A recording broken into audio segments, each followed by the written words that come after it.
Hey this is Shruti Khandelwal and welcome back to my YouTube channel. तो इस video में मैं आपको करवाने वाली हूँ इंग्लिश के सीटेट के एग्ज़ाम की आपकी प्रिपरेशन। तो सीटेट में आपका इंग्लिश का सेक्शन जो है ये 30 मार्क्स का रहता है और 30 में आपके इसमें पैसेज होता है, एक पोम होती है और फिर आपके पेडागोजी के क्वेश्चंस होते हैं। ठीक है, तो हम सारा का सारा वो पार्ट आज करने वाले हैं इस वीडियो में।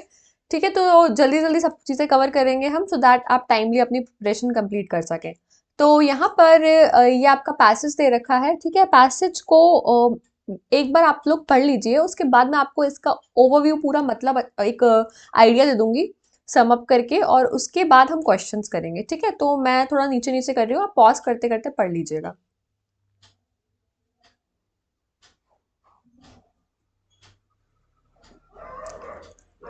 वैसे अगर मैं आपको बताऊं, ये वाला पैसेज अगर आप लोगों ने पूरा पढ़ लिया है तो ठीक है, तो इस पैसेज का मेन आइडिया क्या है इस पैसेज का।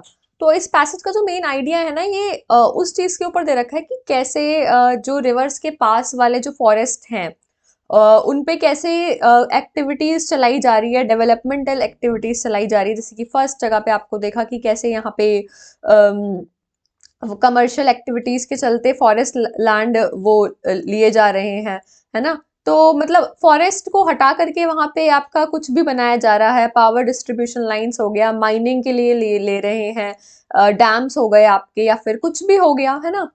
तो इस पूरे उसका आपका यही है कि जो फॉरेस्ट लैंड है वो कैसे वो मतलब जा रही है उनके पास, और कैसे हम नेचर को डिस्टर्ब कर रहे हैं।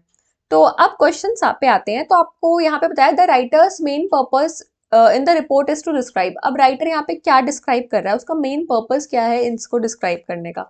तो क्या वो सीनिक ब्यूटी बता रहा है उत्तराखंड की? नहीं, वो focus on huge loss of forest cover, बिल्कुल। उसने ये जरूर बताया है कि बहुत हमें फॉरेस्ट कवर का लॉस हो रहा है इस चक्कर से। डेवलपमेंटल एक्टिविटीज को तो हाईलाइट उसने किया है, बट उस डेवलपमेंटल एक्टिविटीज के बिहाइंड जो चीजें चल रही है उन पे हमारा ज्यादा एम्फोसाइज रहा है। तो सेकंड ऑप्शन आपका करेक्ट हो जाएगा। ठीक है, और अगर अब तक आपको ये सब कुछ अच्छा लगा है, सेशन वगैरह सब कुछ, तो अभी तक लग ही रहा होगा, तो अब आप सब्सक्राइब और लाइक इसको कर सकते हैं। ठीक है, और टेलीग्राम से मेरे जुड़ सकते हैं, वहां पे मैं डेली आपको लेक्चर्स और स्टडी मटेरियल प्रोवाइड करती रहती हूँ। Now select the option that shows that Uttarakhand is a unique state according to the passage. आपको पैसेज में कहाँ समझ में आ रहा है कि उत्तराखंड एक यूनिक स्टेट है, आपको ये बताना है। यहाँ पे दे रखा है it has a salubrious climate, इसलिए, या फिर it is home to Himalayan range, it has a rich cultural life, या फिर it is a birth place of Ganga and Yamuna. तो उत्तराखंड को अगर आपने पैसेज में पढ़ा होगा तो उत्तराखंड के बारे में आपको बता रखी हैं जो चीजें, तो आपका ऑप्शन नंबर थर्ड ठीक है, that is B and D. तो या ये सही है कि बर्थ प्लेस है गंगा और यमुना की, और it is home to Himalayan range. अब मैं आपको बताती हूँ कहाँ पे ये आंसर का, अगर आपको नहीं मिला तो ये देखो, birth place of India main river ये, और होम टू हिमालयन रेंजेस। ठीक है, तो आपको यहाँ पे इसका आंसर मिलता है। आगे बढ़ते हैं नेक्स्ट क्वेश्चन के ऊपर। विच of the following activities has cause the maximum forest loss in Uttarakhand. आपको बताना है कि इनमें से कौन सी एक्टिविटीज ने सबसे ज्यादा मैक्सिमम फॉरेस्ट लॉस किया है उत्तराखंड में। ठीक है, तो हाइड्रो पावर प्लांट्स था, माइनिंग एक्टिविटीज है, रोड कंस्ट्रक्शन है, या पावर डिस्ट्रीब्यूशन लाइन्स है। तो आपको इसका आंसर बताना है। तो ऑफ कोर्स सबसे ज्यादा जो, अगर आप पैसेज पढ़ने जाओगे ऊपर तो आपको पता लगेगा सबसे ज्यादा जो किया है वो माइनिंग एक्टिविटीज नहीं किया है। ठीक है, अगर आपने पढ़ा होगा, नहीं तो आप दोबारा ऊपर जाइए और ऊपर जाके इसको पॉज करके इसको पढ़िए, तो आपको समझ में आएगा कि सबसे ज्यादा जो हो रहा है वो लॉस हो रहा है वो माइनिंग एक्टिविटीज के चलते हो रहा है। ठीक है, आगे बढ़ते हैं यहाँ पे। एक और क्वेश्चन, हाँ। The optical fibres is associated with, जो ऑप्टिकल फाइबर यूज करा गया है पैसेज में टर्म, वो किससे एसोसिएटेड है। 94 क्वेश्चन है आपका। तो ऑप्टिकल फाइबर्स आपको पता होगा, ये हमारा इंफॉर्मेशन टेक्नोलॉजी से रिलेटेड। ठीक है, ऑप्टिकल फाइबर्स हम इसीलिए यूज करते हैं। ये ना हमारा माइनिंग एक्टिविटीज का है, ना रोड कंस्ट्रक्शन का पार्ट है, ना हाइड्रो पावर्स का प्लांट है। इंफॉर्मेशन टेक्नोलॉजी मतलब लाइक हमारा वाईफाई नेटवर्क, ये सब चीजें जहाँ आ जाती हैं। तो फर्स्ट ऑप्शन आपका ये सही हो जाता है। और according to the author development activities are playing havoc with. तो अकॉर्डिंग टू ऑथर के हिसाब से जो डेवलपमेंटल एक्टिविटीज हो रही हैं आपकी, ये हैवॉक मतलब भूचाल मचा रही है। किसके साथ? लोगों की हेल्थ के साथ, एक सेटल्ड वे ऑफ लाइफ के साथ, उत्तराखंड के एनवायरनमेंट के साथ, या फिर ट्रेडिशनल वैल्यूज के साथ। तो ऑफ कोर्स आपको भी पता है कि ये तो उत्तराखंड के एनवायरनमेंट के साथ दिक्कतें मचा रही है ना, और उसी के ऊपर पूरा हमारा ये वो है passage. Now which of the following words is most similar to the meaning of the word various? Various मतलब क्या होता है? इसमें से वेरियस मतलब बहुत सारे, डिफरेंट, ठीक है। मोस्ट सिमिलर इसमें जो वर्ड होगा आपका वेरियस का होगा डिफरेंट, ठीक है। 96 ऑप्शन डिफरेंट।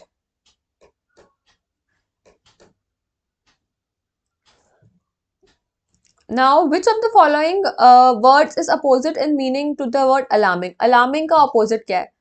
ठीक है, अलार्मिंग का अपोजिट वर्ड, अलार्मिंग मतलब कि होता है, अगर आपको बताऊं तो मतलब जो आपको की अटेंशन ग्रैब करे, जो आपको परेशान कर रहा हो, कुछ ऐसी चीज जो हार्मफुल हो हमारे लिए, है ना, तो वो अलार्मिंग होता है। तो ये इसका अपोजिट हो गया comforting. Second option is right answer. Now, which part of speech is the underlined word in the sentence given below? आपको part of speech बनानी है। Uttarakhand is the birthplace of India's major rivers. Major में आपको बताना है कि कौन सी ये आपकी है India's major rivers. Now, rivers is your noun. ठीक है, तो आपको मेजर का बता रहा है, मेजर का आपका है ये adjective. Option number 2 is your right answer. आगे बढ़ते हैं। Which part of the sentence given below contains an error? आपको बताना है कि कौन सा एरर कंटेन करता है। तो बहुत सिंपल सा क्वेश्चन है, अगर आप इसकी स्पेलिंग भी चेक करोगे तो भी आपको आंसर डायरेक्ट मिल जाएगा। He congratulated his sister for her success in the examination.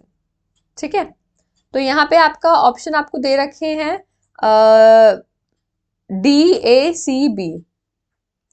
He congratulated his sister for her success in the examination। तो आपको इसमें बताना है कि क्या सही है और कौन सा एरर कंटेन करता है। This question is in your homework, very simple, और इसका आप मुझे होमवर्क में बताओगे आंसर कमेंट करके, ठीक है। मैं नेक्स्ट क्वेश्चन करवा रही हूँ अब यहाँ पे। यस, नेक्स्ट क्वेश्चन पे आता है। नेक्स्ट क्वेश्चन अब आपका पोम आ जाती है। There will come soft rains and the smell of ground, and swallows circling with the shimmering downs, and frogs in the pool singing at night, and wild plum trees in their tremulous white. Robins will fear their feathery fire, whistling their whims on a low fence wire. And not one will know of the war, not one will come at last when it is done. Not one would mind, neither bird nor tree, if mankind perished utterly, and spring herself when she woke at dawn would scarcely know that we were gone।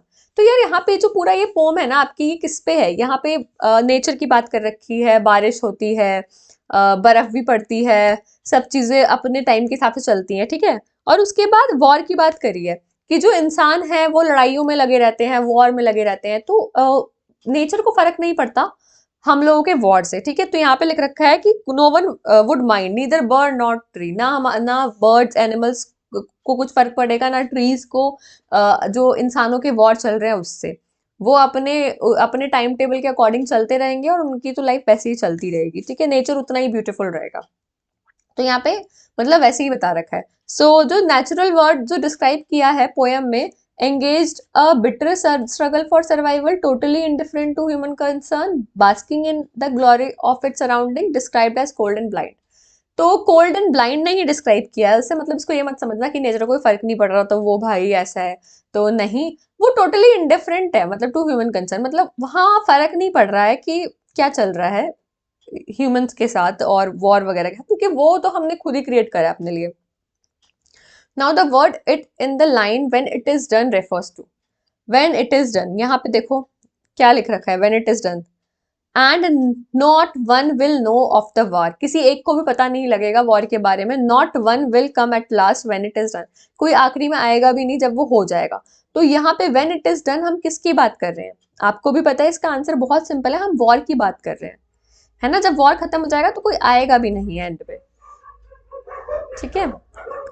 Next, the beauty of human world is marked by, तो जो beauty of human world है वो किसकी उसको आप कैसे define करोगे, तो ये आपका स्ट्रगल और कॉन्फ्लिक्ट के साथ है, ठीक है।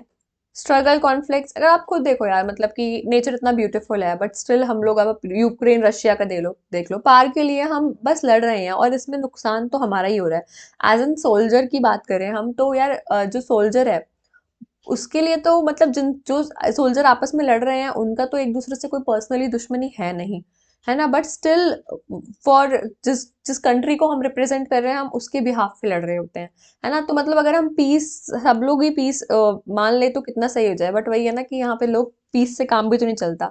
अब टेररिज्म है, टेररिज्म का भी जवाब देने के लिए इंसान को फिर अपने वेपन्स उठाने ही पड़ते हैं, तो वही चीज है। Now there, read the following sentence, there is peace and harmony in nature, तो नेचर में पीस और हार्मनी है, और brutality of war has no effect on nature, जो ये वॉर में जो इतना बुरा वरा हो रहा है उसका नेचर पे कोई इफेक्ट नहीं है। So both A and B are true, poem के हिसाब से यही चीज हमने पढ़ी है, ठीक है। Now identify and name the figure of speech used in line number 6। Line number 6, चलो देखते हैं लाइन नंबर 6 कौन सी है और फिर बताएंगे फिगर ऑफ स्पीच कौन सा यूज हुआ है उसमें। ओके, सो ये आपकी line 1, line 2, line 3, line 4, line 5, line 6। Okay, whistling their whims on a low fence wire, W W W। अब आप बताओगे जब ऐसे किसी एक लेटर की आपकी रिपीटेशन होती है तो वो कौन सा होता है, बहुत सिंपल है, इसको हम कहते हैं एलिट्रेशन, ठीक है।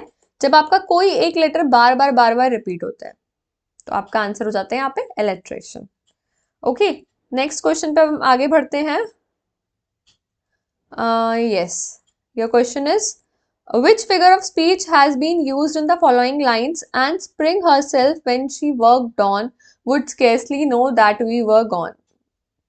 अब यहाँ पे आपको बताना है कि कौन सा फिगर ऑफ स्पीच यूज करा है, और यहाँ पे बोला है कि and spring herself when she worked on, when she worked on, यहाँ पे स्प्रिंग को बोला है वर्क करने के लिए, तो स्प्रिंग तो वो नहीं है ना, would scarcely know that we are gone, उसको पता मुश्किल से ही होगा कि हम लोग चले गए हैं।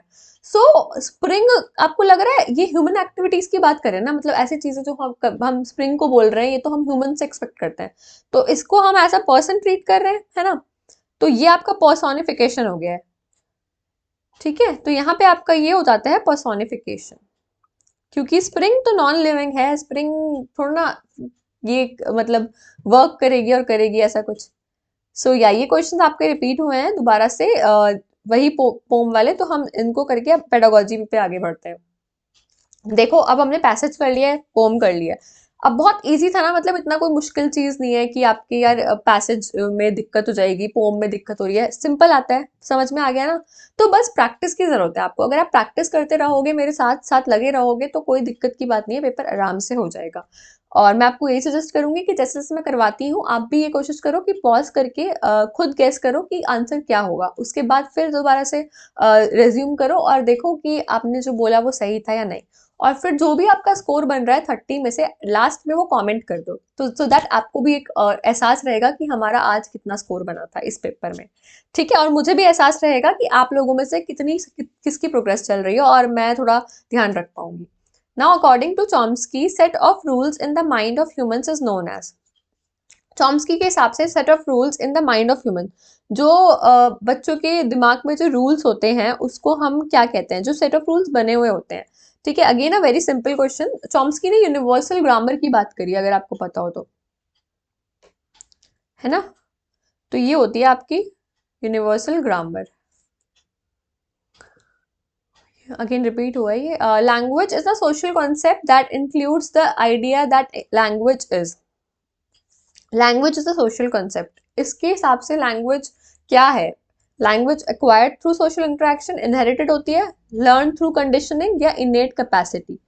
सो बिल्कुल आपको पता है कि ये एक्वायर्ड होती है थ्रू सोशल इंटरेक्शन लैंग्वेज, तो अब आज मैं कहीं पर भी बॉन्ड हुई हूँ, मेरे आसपास के लोग अगर हिंदी में ही बात कर रहे हैं मुझसे तो मैं हिंदी सीख जाऊंगी, हिंदी में ही बोलूंगी, और वहीं अगर मैं सपोज मैं इंडियन ही हूँ बट बॉर्न होते ही जब तक मैंने बोलना सीखा मैं किसी फॉरेन लैंड में पहुंच गई हूँ और अब मैं वहीं की आसपास के लोगों की वही सुन रही हूँ लैंग्वेज, तो मैं अपने आप ही वहां से इंग्लिश सीख गई हूँ, है ना। तो यही चीज होती है कि आप सोशल इंटरेक्शन से ही सीखते हो, इंग्लिश हो चाहे हिंदी हो, कोई भी लैंग्वेज हो।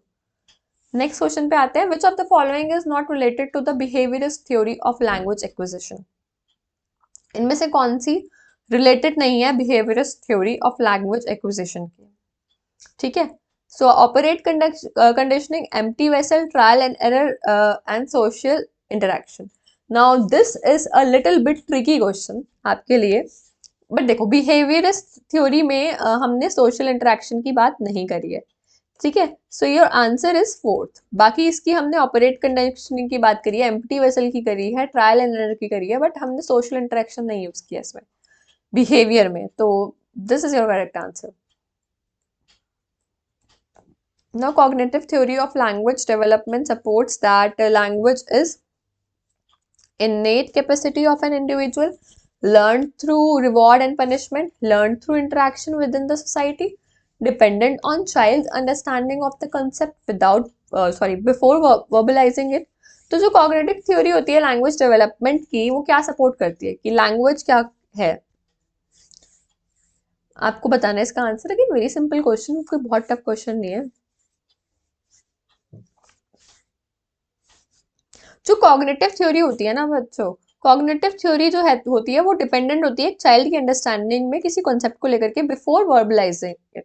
कॉग्निटिव आपका दिमाग है, आपका मस्तिष्क है, आप कितना सोच पा रहे हो।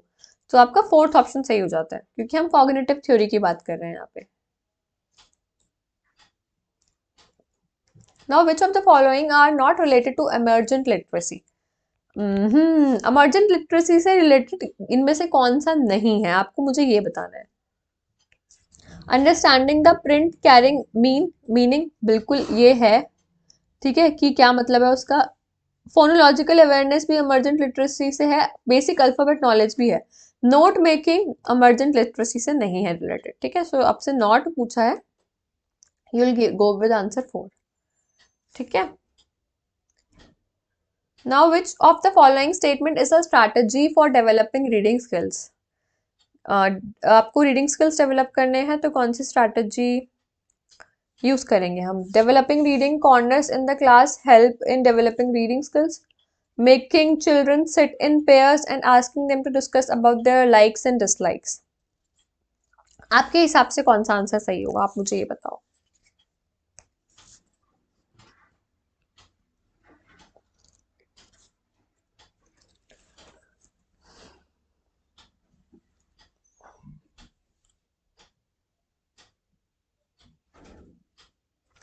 देखो जाहिर सी बात है, बच्चों को पेयर में बिठाओ और उनको बोलो डिस्कस करने के लिए उनके लाइक्स और डिसलाइक्स, तो बच्चों के नहीं, रीडिंग स्किल्स डेवलप करना है। Okay okay, speaking skills develop नहीं करने हैं हमें, हमें रीडिंग स्किल्स डेवलप करने हैं, ठीक है। देखो अगर रीडिंग स्किल्स डेवलप करने हैं तो ऑफ कोर्स हम रीडिंग कॉर्नर बनाएंगे, है ना। लेकिन अगर हमें बच्चों को बोले कि अपने लाइक्स और डिसलाइक्स डिस्कस करो, तो वो स्पीकिंग स्किल्स उनके और कम्युनिकेशन स्किल्स बढ़ेगा ना उससे, रीडिंग स्किल्स नहीं बढ़ेंगे। तो आपका हो जाएगा A is correct and B is incorrect, option number 2 is your right answer, ठीक है। It was a little tricky one क्योंकि यहाँ पे ऐसा लग गया कि यार बच्चों को, मतलब ये तो हम लोग प्रोग्रेसिव एजुकेशन है ना, बच्चों को साथ में इंटरेक्ट करवा रहे हैं, बट ऐसा नहीं, हमें क्वेश्चन में रीडिंग स्किल्स पूछा था।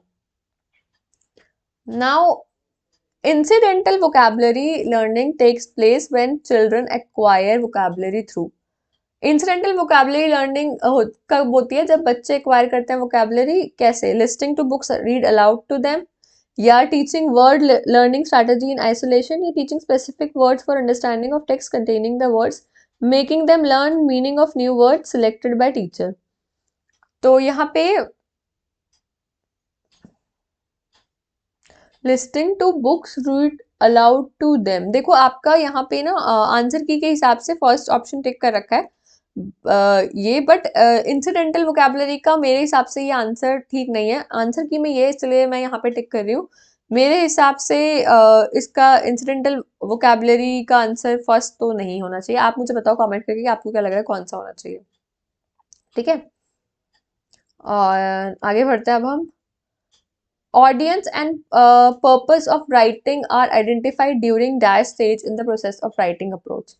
Audience and purpose of writing are identified in, हमारी audience और हमारा purpose of writing है, हम कौन सी stage में ये करेंगे, देखेंगे तो हम प्री राइटिंग में करेंगे, हमारी ऑडियंस कौन सी है और हमारा पर्पस ऑफ राइटिंग क्या है, तो लिखने से पहले ही पता करेंगे ना हम, तभी तो लिख पाएंगे कि कैसे लिखना है, क्या लिखना है, किसको टारगेट करते हुए लिखना है। Now phonemic awareness refers to, हमारी जो फोनेमिक अवेयरनेस होती है वो रेफर करती है ability to identify and manipulate phonemes in spoken words. ठीक है, हम आइडेंटिफाई भी कर पाए और मैनिपुलेट भी कर पाए उनको। नाउ इफेक्टिव रीडिंग स्ट्रैटेजी आपकी इसमें से कौन सी है? Reading is decoding the meaning of letters of और words in the text. Reading is applying Peirce's knowledge to reconstruct the meaning of text. Reading is unconscious thinking process. Reading is just the ability to join the sounds of word. Correct answer क्या है आपको ये बताना है।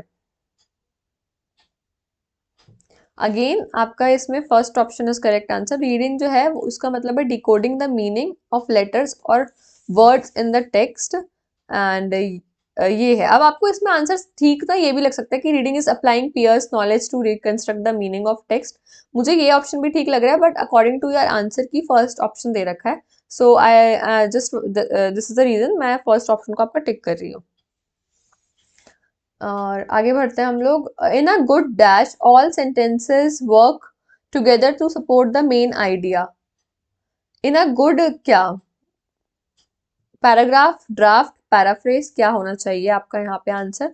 तो यहाँ पे है आपका पैराग्राफ। एक अच्छे पैराग्राफ में ऑल सेंटेंस जो होते हैं ना एक साथ होते हैं, मतलब कनेक्शन उसमें बिल्डअप हो रखा होता है कि मेन आइडिया को वो सपोर्ट कर सके। ऐसा नहीं है कि पहली लाइन तुम्हारी कुछ कह रही है दूसरी कुछ। आगे बढ़ते हैं। When a person reads an advertisement in the newspaper to look for job vacancy he is.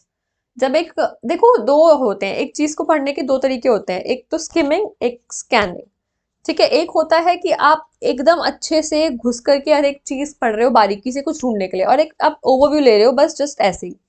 ठीक है, तो ये अगर आपको एक जॉब वैकेंसी ढूंढ रहा है एक इंसान, तो वो किसी पर्टिकुलर चीज को ढूंढ रहा है ना, उसमें से एक पर्टिकुलर चीज निकालना है उसे, तो वो क्या कर रहा है, वो स्कैन कर रहा है एक पर्टिकुलर चीज के लिए।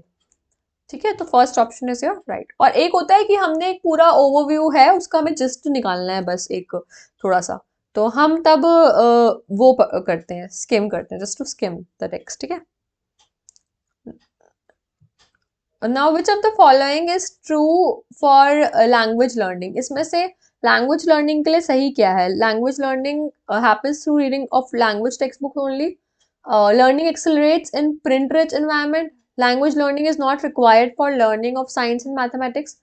Language learning happen unconsciously. Yes, that's true कि आपकी जो language learning होती है वो आपकी उसमें होती है, अनकॉन्शियसली हो जाती है। ठीक है, आप क्योंकि जिस भी एनवायरनमेंट में बोलना सीखते हो, पढ़ना सीखते हो, बट अगेन देखो मैं बताती हूँ आपको, 118 क्वेश्चन है ये आपका, और यहाँ पे आंसर की के अकॉर्डिंग आपका जो आंसर है वो दे रखा है second. So I don't know why but accelerates in print rich environment, तो मैं इस आंसर को तो सही नहीं मानती हूँ, तो इसलिए मैंने आपको बता दिया बस कि आंसर की में 2 दे रखा है, बट मैं उसको कंसिडर नहीं करती सही। काफ़ी टाइम आंसर की में गलतियाँ होती हैं और वो फिर बाद में ठीक होकर आती है, जैसे कि आपका यहाँ पे मैं बताती हूँ आपको 118 क्वेश्चन है, और यहाँ पे ये आपका इंग्लिश वाला है, और सेकंड ऑप्शन दे रखा है देखो 118 में, 119 में भी और 120 में भी, तीनों में सेकंड सेकंड ऑप्शन है। ठीक है, और इसीलिए मैं आपको आंसर की जनरली, एक तो आंसर की में ना आंसर ढूंढने का एक तरीका होता है, आपको अगर नहीं पता है आंसर की में आंसर का, क्योंकि इसमें इंग्लिश मीडियम हिंदी मीडियम के ऐसे हो रखे होते हैं और आधा आधा अलग अलग होता है, तो आपको जिसकी एक जगह कुछ मिला है कहीं, तो आंसर की मैं इसलिए शेयर नहीं करती, एक तो एक ही पीडीएफ है आंसर की और उसमें आप इतना कंफ्यूज रहोगे कि आपको ना तो आंसर समझ में आएंगे और कुछ गलत ही कर दोगे, तो इसलिए मैं खुद ही आपको बता देती हूँ कि इसमें कौन सा आंसर सही है और कौन सा गलत है। जैसे कि मैंने अभी आपको बताया कि आंसर की में डाउट लग रहा है मुझे इस क्वेश्चन में, आप एक बार चेक कर लेना इस तरीके से। Now which of the following is true for language learning. Language learning के लिए मैंने आपको इस क्वेश्चन का बता दिया, दोबारा रिपीट हुआ है। और a language teacher asks the students of class 4 to write a paragraph. After they finish, the teacher corrects each child's paragraph writing and encircles grammatical errors in red. The strategy of teachers. तो एक language teacher जो होती है वो बच्चों को बोलती है कि आप क्लास 4 के बच्चों की पैराग्राफ लिखो, एंड जब वो फिनिश कर लेती है जो टीचर होती है वो करेक्ट करती है हर बच्चे की पैराग्राफ राइटिंग को, और अनसर्कल करती है उनकी ग्रामेटिकल मिस्टेक्स जो होती है। अब जो स्ट्रैटेजी ऑफ टीचर्स है वो हेल्पफुल है developing of writer skill, in appropriate है लैंग्वेज लर्निंग के लिए, चाइल्ड फ्रेंडली है या अप्रोप्रिएट है फॉर डेवलपिंग राइटिंग स्किल्स। तो आपको ये बताना है। तो देखो अब मैं अगर बताऊं तो देखो यहाँ पे ये इन यहाँ पे लिख रखा है इन आंसर की के हिसाब से, मैंने आपको बताया 119 का सेकंड है, ठीक है। अब यहाँ पे आपका 119 का, ये देखो 119 का सेकंड ही है, हाँ। तो inappropriate according to like CTET की आंसर की के हिसाब से ये आंसर सही होना चाहिए, ठीक है। बट इनअप्रोप्रिएट कैसे है लैंग्वेज लर्निंग के लिए? अगर 4th क्लास का बच्चा ग्रामेटिकल एरर करेगा तो ऑफकोर्स हमें उसे ठीक करवाना होगा ना। तो इनअप्रोप्रिएट कैसे हो गया? अगर वो ग्रामेटिकल मिस्टेक कर रहा है तो हम उसको ठीक तो करेंगे, है ना, ठीक तो करवाएंगे। तो या तो वो एरर वो सर्कल करके उसको ठीक करें, उसको उसके सामने लिखें कि ये चीज ठीक इस तरीके से लिखनी थी, या फिर सो ऑन, ठीक है। तो बट आपका ऑप्शन जो है वो like according to your answer key second option सही है। नेक्स्ट आते हैं 120 पे, in language learning story telling is an effective medium for. Language learning में जो स्टोरी टेलिंग होता है वो इफेक्टिव मीडियम होता है for developing your listening skills, ठीक है। स्टोरी टेलिंग से हम बच्चों के लिसनिंग स्किल्स को डेवलप करते हैं कि स्टोरी हम सुनाएंगे एज अ टीचर, बच्चे सुनेंगे। तो यहाँ पे आपका ही हो जाता है, और इसी के साथ हमारा ये हो जाता है सेशन खत्म। और आई होप आपको ये सेशन आज का अच्छा लगा हो, और आपको कुछ नई चीजें सीखने को मिली हो। और जो क्वेश्चन मैंने होमवर्क में दिए हैं बिल्कुल करना, और उनको कमेंट में उनका आंसर बिल्कुल करके जाना। मिलते हैं अगली वीडियो के साथ, तब तक के लिए आप इस चैनल को सब्सक्राइब कर सकते हैं, वीडियो को लाइक कर सकते हैं, और जुड़ सकते हैं मेरे साथ टेलीग्राम पे। So good bye.